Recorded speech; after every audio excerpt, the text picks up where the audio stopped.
Hello everyone, welcome to my YouTube channel biology study. I am Meena Chaudhary. तो last video में हमने chapter first complete कर लिया था एंड आज हम स्टार्ट करेंगे chapter 2 biological classification of class 11th biology. तो बायोलॉजिकल क्लासिफिकेशन का क्या मतलब है? Biological means living. तो हमने क्या करना है? क्लासीफाई करना है। जो भी लिविंग ऑर्गेनिजम्स हैं उनको हमने क्लासीफाई करके एक सेपरेट जो किंगडम्स हैं उनमें हमें उनको क्लासीफाई कर देना है। ठीक है, जैसे कि हम लोग एग्जांपल लेते हैं हमारे जो स्कूल्स वगैरह में या फिर लाइब्रेरीज होती हैं ना, तो लाइब्रेरियों में क्या होता है, हमने देखी है जो बुक्स होती हैं, एक जो बुक्स है वो एक शेल्फ में रखी है, एक टाइप्स की बुक एक शेल्फ में, फिजिक्स केमिस्ट्री सबकी अलग अलग जो बुक्स हैं, नॉवेल्स हैं, सब कुछ है वो सेपरेट होता है। ठीक है, तो इसीलिए हमने उसमें क्या होता है, पढ़ने में उनको आसानी होती है, हम स्टडी उनको इजीली कर सकते हैं, हम इजीली उनको छांट सकते हैं कि हमें ये बुक चाहिए तो हम उसको वहाँ से ढूंढ सकते हैं इजीली। ठीक है, तो इसीलिए हम क्या करते हैं, इनको क्लासीफाई करते हैं ताकि हम इनकी स्टडी आसानी से कर पाएँ। तो जैसे लाइब्रेरीज में जो बुक्स हैं उनको क्लासीफाई कर दिया जाता है, अलग अलग सेल्फ में रख दिया जाता है, ऐसे ही जो लिविंग ऑर्गेनिम्स हैं उनको भी हम लोग क्लासीफाई करके इजीली पढ़ सकते हैं। और ये जो क्लासिफिकेशन है उसको करने का क्या फ़ायदा है? क्लासीफाई करने से हमें क्या होता है, जो स्टडी है उसको करने में इजी होता है लिविंग ऑर्गेनिजम्स की, और जो डिफरेंट ऑर्गेनिजम्स हैं उनमें जो डिफरेंस होता है ऑर्गेनिजम्स के बीच, हम उसके रिलेशनशिप को पता कर सकते हैं इजीली। ठीक है, जो भी उनका जैसे एवोल्यूशनरी रिलेशनशिप है उनको हम लोग पता लगा सकते हैं ऑर्गेनिजम्स की स्टडी करके। तो स्टार्ट करते हैं। तो बायोलॉजिकल क्लासिफिकेशन चैप्टर के अंदर हम लोग कौन कौन से पढ़ने वाले हैं टॉपिक? एक किंगडम मोनेरा देखेंगे, kingdom Protista, kingdom Fungi, kingdom Plantae, kingdom Animalia and the virus, viroids and lichens. ये सारे टॉपिक्स हमको इसमें कवर करने हैं। ठीक है, तो स्टार्ट करते हैं। Since the dawn of civilization there have been many attempts to classify living organisms. तो जब सिविलाइजेशन हुआ था, मीन्स कि जब सभ्यता बनी थी, उस टाइम क्या हुआ, बहुत से अटेम्प्ट्स किए गए, यानी कि बहुत सी कोशिशें की गई जो लिविंग ऑर्गेनिजम्स हैं उनको क्लासीफाई करने की। And it was done instinctively, not using criteria there that were scientific but born out of a need to use organisms for our use on, for food, shelter and clothing. तो जब ये जो organisms हैं इनको classify करने की बात हुई थी सभ्यता के बाद, तो लोगों ने क्या किया, इनको क्लासीफाई करने के लिए सोचा कि इनको किस बेसिस पे, कौन से क्राइटेरिया पे हम इनको सेपरेट करें, क्लासीफाई करें। तो उस समय तो साइंटिफिक कोई रीज़न नहीं था इनको सेपरेट करने का, साइंटिफिकली ये नहीं किया गया, लेकिन इनको किया गया एक यूज़ के अकॉर्डिंग, कि जो ये लिविंग ऑर्गेनिजम्स हैं इनके यूज़ के अकॉर्डिंग इनको क्लासीफाई कर दिया गया था, क्योंकि ये उस समय साइंटिफिकली क्लासीफाई नहीं किए गए थे। तो यूज़ के हिसाब से, मीन्स कि जैसे कि इन चीज़ों से हमें खाना मिल रहा है, फूड मिल रहा है, तो उनको एक अलग कैटेगरी में हमने डिवाइड कर दिया। ठीक है, इनसे हमें शेल्टर मिल रहा है, ठीक है, जैसे कि हमारा घर है लकड़ियों से बना है, तो वो हमने अलग सेपरेट कर दिया। एंड क्लोथिंग, जिससे हमें कपड़े मिल रहे हैं, जैसे कि कॉटन हो गया, शेप वगैरह हैं, ये जो एनिमल्स हैं जो हमें कॉटन दे रहे हैं, जो हमें कपड़ा दे रहे हैं, उनको हमने अलग सेपरेट कर दिया। ठीक है, तो ये हमें जो क्लासिफिकेशन है, जो हमने पहली बार क्लासीफाई किया था लिविंग ऑर्गेनिजम्स को, वो हमने किस बेसिस पे किया था, हमारे यूज़ के अकॉर्डिंग। ठीक है, Aristotle was the earliest to attempt a more scientific basis for classification. तो सबसे पहले जो अरिस्टोटल थे, उन्होंने सबसे पहला अटेम्प्ट किया था इसको साइंटिफिकली इनको क्लासीफाई करने के लिए। ठीक है, तो हम लोग जैसा जानते भी हैं, जो एरिस्टोटल हैं उनको हम लोग बोलते हैं फादर ऑफ बायोलॉजी। ठीक है, तो सबसे पहले जो क्लासिफिकेशन दिया था साइंटिफिकली वो किसने दिया? एरिस्टोटल ने। ठीक है, he used simple morphological characters to classify plants into tree, shrubs and herbs. तो इन्होंने सबसे पहले क्या यूज़ किया? मॉर्फोलॉजिकल कैरेक्टर्स, जो कि जैसे प्लांट्स हैं वो जैसे ऊपर से दिख रहे हैं, उनकी जो शेप, साइज, इनके अकॉर्डिंग इन्होंने क्या किया, प्लांट्स को क्लासीफाई कर दिया ट्रीज में, सर्ब्स एंड हर्ब्स में। ठीक है, जो ट्रीज हैं वो सबसे टॉल होते हैं। ठीक है, उसके बाद शब्स आते हैं, और हर्ब्स क्या होती हैं, छोटी छोटी जैसे घास, जो नॉन वुडन पार्ट्स होते हैं ना, जिनमें कि वुडन स्टेम नहीं पाई जाती है, उनको हम लोग हर्ब्स बोलते हैं। श्रब्स होती हैं झाड़ियाँ वगैरह। तो इन्होंने क्या किया, प्लांट्स को 3 पार्ट्स में डिवाइड किया, क्लासीफाई किया ट्रीज में, शर्ब्स एंड हर्ब्स में, ठीक है। He also divided animals into 2 groups, इन्होंने एनिमल्स को भी 2 ग्रुप में डिवाइड किया। वो कौन से थे? Those which had read blood and those that did not, यानी कि जिसमें रेड ब्लड पाया जा रहा है और दूसरा जिनमें रेड ब्लड नहीं पाया जा रहा है।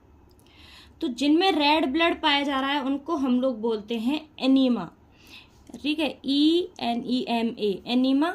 और जिनमें रेड ब्लड नहीं पाया जाता उसको बोलते हैं एनीमा, यानी कि ANEMA, ठीक है। तो ये चीज़ याद रखनी है।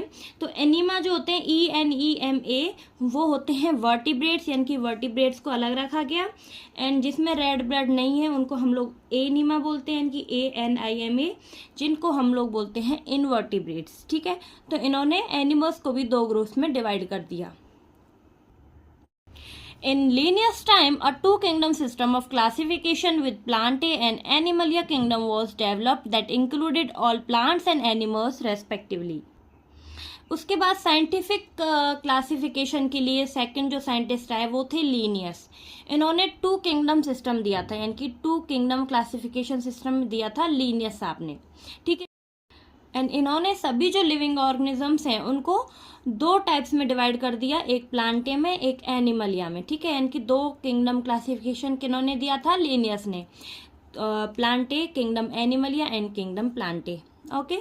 This system did not distinguish between the eukaryotes and prokaryotes, unicellular and multicellular organisms and photosynthetic green algae and non photosynthetic fungi organisms. लेकिन जो ये लीनियस आपका 2 किंगडम क्लासिफिकेशन सिस्टम था ना, इसमें कुछ एक्सेप्शंस भी थे, क्योंकि इन्होंने क्या किया, डिफरेंसेस नहीं बताए थे। इन्होंने सभी को एक ही चीज़ में रख दिया, जैसे कि प्लांटे में ही रख दिया, सारे जो ग्रीन एल्गी हैं, फंजाई, इन सबको इन्होंने किंगडम प्लांटे में रख दिया। एनिमल्स में जो इनके मॉर्फोलॉजिकल जो हम लोग देख के बता सकते हैं कि ये प्लांट है या एनिमल है, इनको इन्होंने ऐसे ही डिवाइड कर दिया। प्लांट्स में जिनके लीव्स हैं, स्टेम्स हैं, इन सबको प्लांट्स में रख दिया। और एनिमल्स में जिसमें जो लिविंग्स जो होते हैं, सारे जो एनिमल्स हैं, जैसे कि जिनकी आइज़ हैं, हेयर्स हैं, बॉडी, तो उनके अकॉर्डिंग इन्होंने क्या किया, प्लांटे एंड किंगडम एनिमलिया इन्होंने बना दिए, ठीक है। तो इन्होंने क्या एक्सेप्शन था इनमें? सबसे पहले इन्होंने क्या किया, कोई डिस्टिंग्विश नहीं किया किसके बीच, जो यूकैरियोट्स एंड प्रोकैरियोट्स हैं, इन्होंने दोनों को एक ही साथ रख दिया। दूसरा, इन्होंने यूनिसेलुलर एंड मल्टीसेलुलर ऑर्गेनिजम्स को भी एक साथ डाल दिया। सेकंड, इन्होंने लास्ट में क्या किया, फोटोसिंथेटिक जो ग्रीन एल्गी है, ठीक है, वो क्या फोटोसिंथेसिस करती है, एंड जो नॉन फोटोसिंथेटिक है, फंगी, इन सबको भी इन्होंने एक चीज़ में ही, मतलब एक ही ग्रुप में डाल दिया। तो इन्होंने क्या किया, यहाँ पे इनके बीच कोई डिफरेंस या फिर डिस्टिंग्विश नहीं किया इनको, ठीक है। And classification of organisms into plants and animals was easily done and was easy to understand, but a large number of organisms did not fall into other category. तो जो प्लांट एंड एनिमल्स में जो classification था organisms का, वो easily करना easy था, ठीक है। हम लोग आसानी से समझ सकते हैं कि कौन सा प्लांट है, कौन सा एनिमल है। लेकिन जो और ऑर्गेनिजम्स है जिसमें कोई कैटेगरी अलग नहीं बनाएगी, उनको कहाँ पे रखा जाए, ठीक है। तो ये क्या थी, बड़ी कंडीशन थी कि जो अदर ऑर्गेनिजम्स जो बचे हुए हैं, जो प्लांट भी हम लोग नहीं कह सकते, एनिमल्स भी नहीं कह सकते, उनको हम लोग कहाँ रखें। Hence the 2 kingdom classification used for a long time was found इनएडिक्वेट, ठीक है। तो उसके बाद जो 2 किंगडम क्लासिफिकेशन था वो लंबे टाइम तक नहीं चला। Besides gross morphological a need was also felt for including other characteristics like cell structure, nature of wall, mode of nutrition, habitats, methods of reproduction, evolutionary relationship, ETC। इसके अलावा फिर और भी ज़रूरत हुई, नीड हुई कि हमें जो अदर करेक्टर्स हैं, जैसे कि सेल स्ट्रक्चर है, नेचर ऑफ वॉल है, mode of nutrition, habitats, method of reproduction है, इवोल्यूशनरी रिलेशनशिप है, इनके अकॉर्डिंग भी हमें क्या करना है, जो ऑर्गेनिजम्स हैं उनको क्लासीफाई करना है, ठीक है। तो ये जो क्लासिफिकेशन सिस्टम होता है ना, ये टाइम टू टाइम चेंज हुआ था, ठीक है। जैसे कि आगे कोई और साइंटिस्ट आए, उन्होंने कुछ मॉडिफिकेशंस की, तो उन्होंने जो और लिविंग ऑर्गेनिजम्स हैं उनको हटा के दूसरी कैटेगरीज में रख दिया इधर से। तो ऐसे जो चेंजेस हैं वो भी होना जायज़ सी बात थी, क्योंकि यहाँ पे जो 2 किंगडम क्लासिफिकेशन था ये प्रॉपरली फंक्शन नहीं कर रहा था, इसमें बहुत से एक्सेप्शन थे। इसीलिए आगे क्या हुआ, classification system for the living organisms have hence undergone several changes over the time, ठीक है। तो जो सेवरल चेंजेस हैं वो टाइम के साथ हुए। एंड तो plant and animal kingdom have been a constant under all different system. The understanding of what groups organisms we include under these kingdom have been changing. The number and the nature of other kingdoms has also been understood differently by different scientists over the time.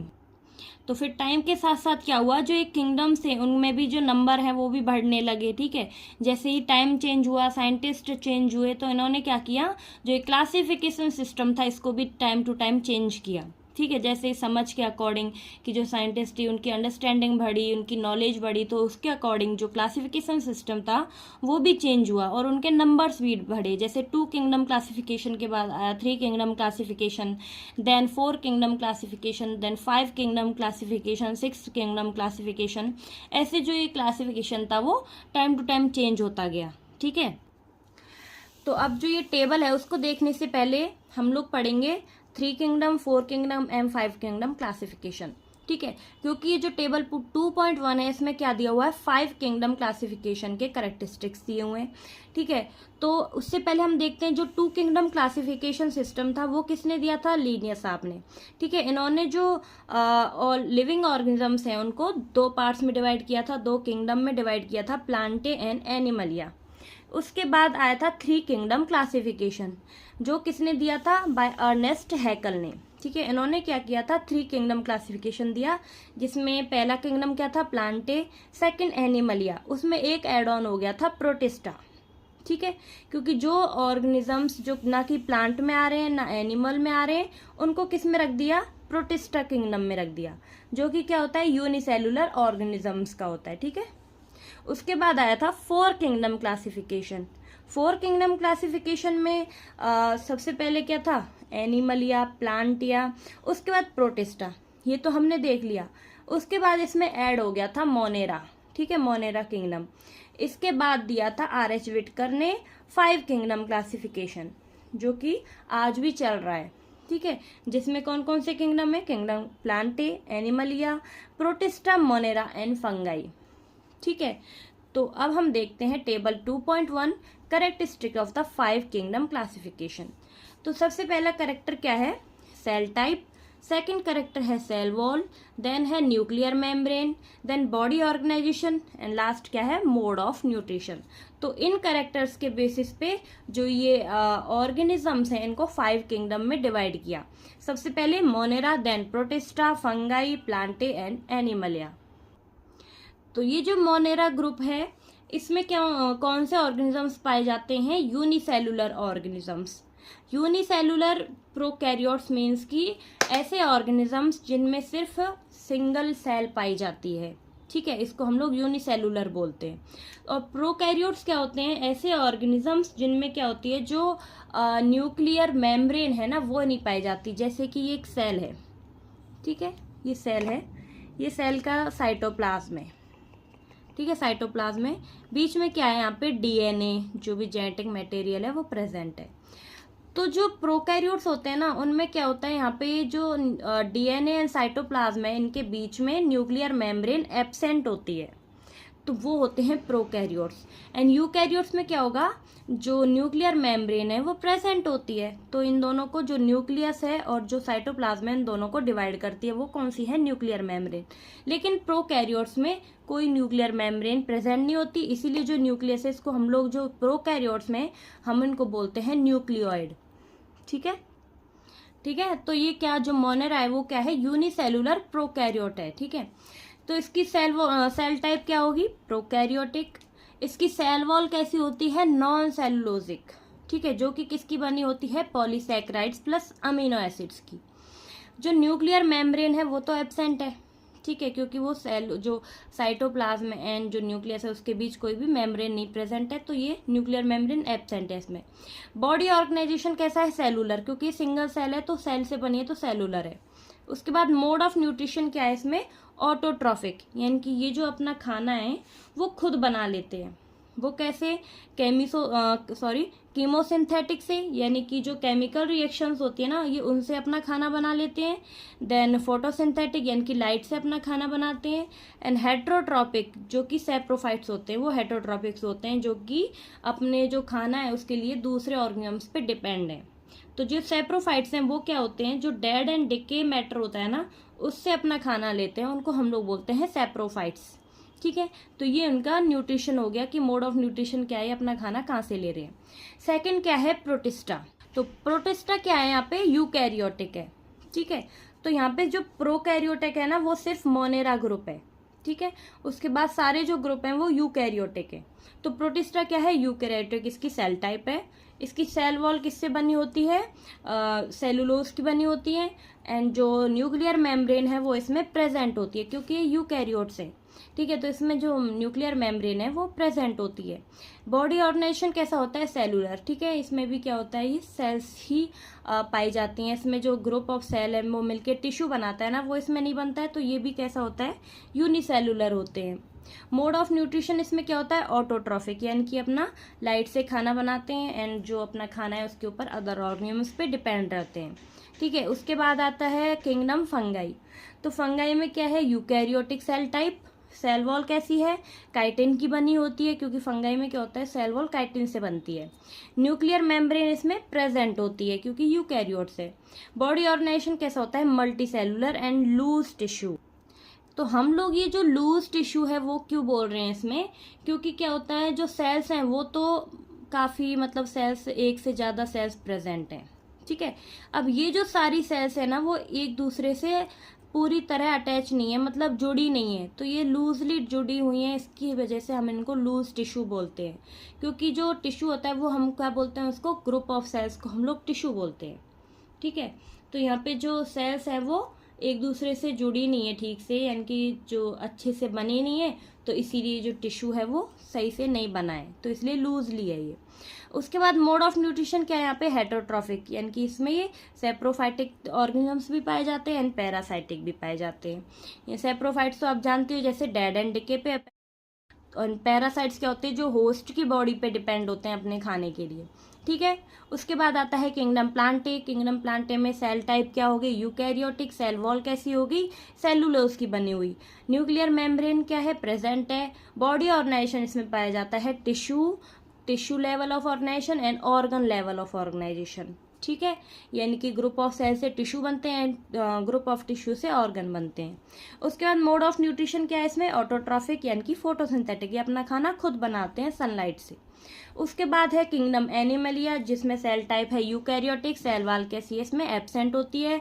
Nuclear membrane present होती है। Body organisation कैसा होता है इनमें, क्योंकि higher level है सबसे, तो इसलिए एनिमल्स में टिश्यू लेवल भी पाया जाता है, organ level and organ system level भी पाया जाता है। मोड ऑफ न्यूट्रिशन हेटरोट्रॉफिक है, होलोजोइक है, सेप्रोफाइटिक है एंड ईटीसी। ठीक है, यानी कि ये अपना खाना दूसरों से लेते हैं और सेप्रोफाइटिक भी इनमें ऑर्गेनिजम्स पाए जाते हैं। तो ये क्या हो गया, 5 किंगडम क्लासिफिकेशन। अब हम रीड करते हैं आगे। R.H. Whittaker 1969 proposed a 5 kingdom classification। तो ये जो 5 किंगडम क्लासिफिकेशन था वो किन्होंने दिया, R.H. Whittaker ने 1969 में। ठीक है, and the kingdom defined by him were named Monera, protista, Fungi, Plantae and Animalia. इन्होंने कौन कौन से किंगडम दिए थे, Monera, protista, fungi, Plantae and Animalia. The main criteria for classification used by him include cell structure, body organization, mode of nutrition, reproduction and phylogenetic relationship। And इनके main जो criteria था classification का वो क्या क्या था, जैसे कि कौन कौन से कैरेक्टर्स इन्होंने लिए थे।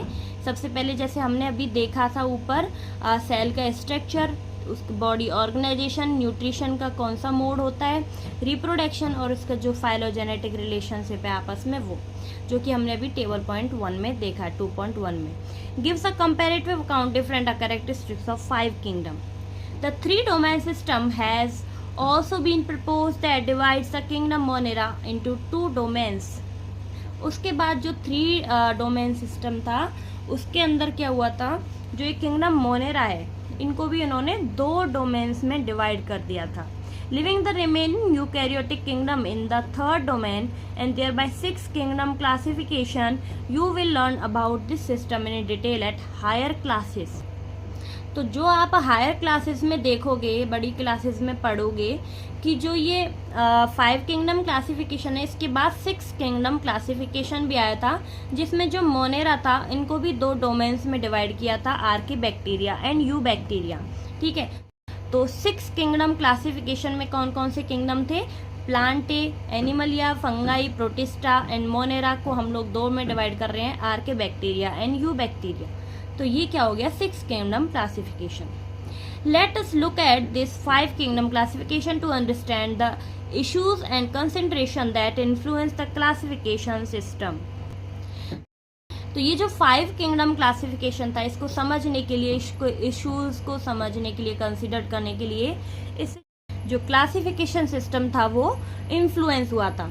अब आगे देखते हैं वो क्या था, इसमें क्या चीजें थी जो चेंजेस हुए थे इसमें, वो देखते हैं। Earlier classification system includes bacteria, blue-green algae, fungi, mosses, worms, gymnosperms and the angiosperm under plants. तो जो अर्लियर यानी कि पहले जो क्लासिफिकेशन सिस्टम हुआ था उसमें क्या किया था, जो बैक्टीरिया हैं, blue green algae, fungi, mosses, fern, gymnosperm, angiosperm, इन सभी को क्या किया था? प्लांट्स किंगडम में डाल दिया था। And the characters that unified this whole kingdom was that all the organisms included had a cell wall in their cells. तो कैरेक्टर्स जो यूनिफाइड हुए थे, यूनिफाइड क्या होता है? To joint separate the separate parts of together, यानी कि आपस में जो सेपरेट पार्ट्स हैं उनको जोड़ के एक स्ट्रक्चर, एक यूनिट बना देना, उसको हम लोग बोलते हैं यूनिफाइड करना। ठीक है, तो क्या हुआ था, जो सेल वॉल है उसकी मदद से हमने ये जो सभी पार्ट्स हैं इनको हमने एक साथ रख दिया, किसमें? प्लांट किंगडम में। And this place together group which widely different in other characters. लेकिन प्रॉब्लम क्या हुई यहाँ पे कि जो इनके करेक्टर्स थे ना वो अलग अलग थे। ठीक है, इनकी रख तो इनको एक ही किंगडम में दिया हमने, प्लांट किंगडम में, लेकिन इनके करेक्टर्स अलग थे। ठीक है, सेल वॉल के अकॉर्डिंग हमने इनको एक उसमें रखा था, ग्रुप में। It brought together the prokaryotic bacteria and the blue-green algae cyanobacteria with other groups which were eukaryotic. It also grouped together the unicellular organisms and multicellular ones. Say for example, Chlamydomonas and Spirogyra were placed together under algae. जब शुरुआती life हमारी अर्थ पे आई थी ना, तो उस समय हम बोलते हैं कि सबसे पहले साइनोबैक्टीरिया आए थे। साइनोबैक्टीरिया क्या है? ब्लू ग्रीन एल्गाई है। ठीक है, तो ये क्या है? फोटोसिंथेसिस कर सकती है, लेकिन इनको उस समय कहाँ पे कर दिया गया? यूकैरियोट्स के साथ रख दिया गया था। ठीक है, तो जैसे कि यहाँ पे एग्जाम्पल है क्लेमाइडोमोनास का एंड स्पायरोगैरा। जो क्लेमाइडोमोनास है वो क्या है? एक जो ग्रीन एल्गाई है ना उसका जीनस है, जो कि कैसा होता है? Unicellular eukaryotes. ठीक है, तो इसको हमने रखना था प्रोटिस्टा के अंदर। ठीक है, क्योंकि ये क्या है? एक यूनिसेलुलर यूकैरियोट, तो ये किस में आना था? किंगडम प्रोटिस्टा के अंदर। एंड जो स्पायरोगैरा है वो क्या है? एक मल्टीसेलुलर यूकैरियोट्स है। ठीक है, जो कि एक ग्रीन एल्गी है, जो कि कहाँ पे रखा था? किंगडम प्लांटे में। ठीक है, लेकिन यहाँ पे जो एक गलती क्या हुई थी इनसे, इन्होंने इन दोनों को ही, क्लेमेडोमोनास एंड स्पायरोगैरा को, एक ही चीज में यानी कि किंगडम प्लांटे में डाल दिया, जो कि क्या था? रॉन्ग। क्योंकि जो क्लेमेडोमोनास है वो किसके अंदर आना था? प्रोटिस्टा के अंदर। The classification did not differentiate between the heterotrophic group fungi and the autotrophic green plant, through they also showed a characteristic difference in their walls composition. And एक और जो एक्सेप्शन था वो क्या था कि इन्होंने क्या किया था? कोई डिफरेंस नहीं देखा था हेटरोट्रॉफिक फंगाई के बीच एंड जो ऑटोट्रॉफिक ग्रीन प्लांट्स हैं उनको, इन्होंने इनको भी एक ही चीज में, एक ही ग्रुप में रख दिया। The fungi had chitin in their walls while the green plants had a cellulosic cell wall. तो जो फंगी है वो क्या है? हेटरोट्रॉफिक है। तो जो फंगी है उसकी जो वॉल है वो किससे बनी होती है? काइटिन से। लेकिन जो ग्रीन प्लांट्स हैं, जो प्लांट्स हैं, उनकी जो सेल वॉल बनी होती है वो सेलुलोज से बनी होती है। When such characteristics were considered, the fungi were placed in the separate kingdom fungi. उसके बाद जब इन कैरेक्टर्स को स्टडी किया गया, समझा गया, उसके बाद जो फंगी है उनके लिए एक अदर किंगडम बना गया, किंगडम फंगाई। ठीक है, उसमें फिर इन जो फंगी है उनको डाला गया। All prokaryotic organisms were grouped together under kingdom Monera. और जो सभी प्रोकैरियोटिक ऑर्गेनिजम्स हैं उनको किंगडम मोनेरा में डाला गया। And unicellular eukaryotic organisms were placed in kingdom protista. उसके बाद जो यूनिसेलुलर यूकैरियोटिक ऑर्गेनिजम्स हैं उनको किस में रखा? किंगडम प्रोटिस्टा में। Kingdom protista has brought together Chlamydomonas, cholera, earlier placed in algae within plants, and both having cell wall with paramecium and amoeba which were earlier placed in the animal kingdom which lack cell wall. उसी तरह क्या हुआ, तो जो क्लाइमेडोमोनास and कोलेरेला है, इन दोनों को किस में रखा गया था, किंगडम प्रोटिस्टा में, ठीक है। लेकिन जो ये क्लेमिडोमोनास एंड कोलेरेला है वो क्या है, यूनिसेलुलर यूकैरियोटिक एल्गी है, जो कि कैसा है, फोटोसिंथेटिक। लेकिन जो पैरामीशियम एंड अमीबा है, इनको किस में रखा गया था, यूनिसेलुलर यूकैरियोटिक हैं ये, ठीक है, ये एनिमल्स में आते हैं, लेकिन इनको भी किस में रख दिया गया था, किंगडम प्रोटिस्टा में, जो कि रॉन्ग था, ठीक है। यानी कि जो क्लेमिडोमोनास एंड कोलेरेला है, इनको किसके बीच में रखा गया, साथ में रखा गया पैरामीशियम एंड अमीबा के। लेकिन ये दोनों ही क्या थे, अलग अलग ग्रुप से, ठीक है, क्योंकि जो क्लेमिडोमोनास एंड कोलेरेला है वो कैसा है, यूनिसेलुलर यूकैरियोट, यानी कि वो आता है किंगडम प्लांटे के अंदर, और जो पैरामीशियम एंड अमीबा हैं वो क्या है, किंगडम एनिमलिया के अंदर आते हैं। लेकिन इनको पहले किस में रखा गया था, किंगडम प्रोटिस्टा में, ठीक है। तो ये क्या थी, पहले यहाँ पे इनको अब चेंज कर दिया गया, पहले रॉन्ग जो ग्रुप है उसमें रखा गया था इन लोग को। And the paramecium and amoeba which were earlier placed in the kingdom and the animal kingdom lack cell wall. It has put together organisms which in earlier classification were placed in different kingdoms and this happened because the criteria for classification changed. तो ऐसा क्यों हुआ था, क्योंकि पहले जो classification का criteria था वो अलग था, वो अदर बेसिस पे हुआ था, उसके बाद इनको दूसरे किंगडम में शिफ्ट किया गया, चेंज कर दिया गया, क्योंकि फिर जो क्लासिफिकेशन का क्राइटेरिया था वो अलग हो गया, ठीक है। अदर कैरेक्टर्स हैं उनके बेसिस पे इनको फिर दोबारा क्लासिफाई किया गया। This kind of changes will take place in future too depending on the improvement in our understanding of characters and evolutionary relationship. And इस तरह के जो चेंजेस हैं वो आगे फ्यूचर में भी होना जरूरी है और हो भी सकते हैं। क्यों, क्योंकि आगे हम क्या करेंगे, और भी जो कैरेक्टर्स हैं उनको स्टडी करेंगे, उनके जो इवोल्यूशनरी रिलेशनशिप है उनको स्टडी करेंगे। तो इसको कैरेक्टर्स और इवोल्यूशनरी रिलेशनशिप को स्टडी करने से क्या होगा, आगे आने वाले जो टाइम है उसमें क्या होगा, और भी जो चेंजेस हैं वो हो सकते हैं, ठीक है। Over time an attempt has been made to evolve a classification system which reflects not only the morphological, physiological and reproductive similarities but is also phylogenetic, that is based on evolutionary relationship. तो time के साथ साथ जो ये classification है ना, वो सिर्फ इसी के ऊपर बेस नहीं होगा कि जो मॉर्फोलॉजी है, जो फिजियोलॉजी है, यानी कि रिप्रोडक्टिव सिमिलरिटीज़ हैं ऑर्गेनिजम्स की, उन्हीं के अलावा जो फाइलोजेनेटिक है, मीन्स कि जो इनका इवोल्यूशनरी रिलेशनशिप है, जो पुराने पहले ऑर्गेनिज्म से जो हमारे पूर्वज थे उनके अकॉर्डिंग भी जो ये चेंजेस हैं वो होना है, क्योंकि ये कैसा है, इवोल्यूशनरी रिलेशनशिप है, ठीक है। In this chapter we will study characteristics of kingdom Monera, Protista and Fungi of the Whittaker system of classification. ये जो चैप्टर है इसमें हम लोग क्या स्टडी करेंगे, किंगडम मोनेरा को, किंगडम प्रोटिस्टा को एंड फंजी को, किसके अकॉर्डिंग, जो व्हिटेकर आपका क्लासिफिकेशन सिस्टम है उनके according. And the kingdom plant and animal commonly refer to as the plant and animal kingdom respectively will be dealt separately in the chapter 3rd and 4th। उसके बाद जो kingdom Plantae and kingdom Animalia है, जो 5 kingdom classification system के 3 kingdoms तो हम लोग इसी चैप्टर में कवर करेंगे, लेकिन जो kingdom Plantae and kingdom Animalia है ना, उसको आगे हम चैप्टर 3 एंड चैप्टर 4 में कंप्लीट करेंगे, ठीक है। तो आई होप कि आपको वीडियो अच्छी लगी होगी, समझ आई होगी। मैंने आपको अच्छे से समझाने की पूरी कोशिश की है। जो भी क्लासिफिकेशन सिस्टम था, जो 2 किंगडम क्लासिफिकेशन है जो लीनियस ने दिया, उसके बाद 3 किंगडम क्लासिफिकेशन जो अर्नेस्ट हैकल ने दिया था, फिर 4 kingdom classification and 5 kingdom classification जो अभी चल रहा है, ठीक है। ये क्या है, बहुत इंपॉर्टेंट है, ये आपको याद भी रखने हैं, ठीक है। इनका जो क्लासिफिकेशन है वो कौन कौन से जो किंगडम है वो आपको याद रखने हैं, ठीक है। तो आई होप कि आपको वीडियो अच्छी लगी होगी। किंगडम मोनेरा हम नेक्स्ट वीडियो में करेंगे।